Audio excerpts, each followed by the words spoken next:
ప్రార్థన చేయాలి బలంగా.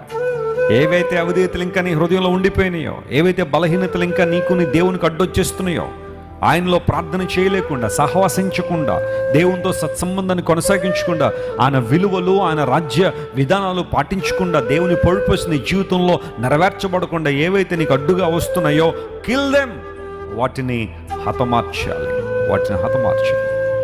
సమూయేలు మొర్ర పెట్టాడు దేవుని సన్నిధిలో, రాత్రంతా మొర్ర పెట్టాడు, విజయం కోసం ప్రాకులాడాడు. నేను చెబుతున్నాను దేవుని సేవకునిగా, ఒకవేళ మీ జీవితంలో మీరు ఏదైనా స్ట్రగుల్ అవుతుంటే ప్రేమోర్ ఎక్కువ ప్రార్థన చేయండి, మోకాళ్ళు ఉంచండి. ఎక్కువ విచారాలు బాగా పెరిగిపోతున్నాయా, యాంగ్జైటీలు బాగా పెరిగిపోతున్నాయా, ప్రతి చిన్నదానికి అతి తీవ్రంగా నిరాశపడిపోతున్నావా, ఇంకా అయిపోయిందండి వెసిలి గారు నా జీవితం, ఇంకా ముగించేస్తానండి, ఇంకా ముగింపు ప్రార్థన చేసేయండి నా గురించి అంటున్నావా?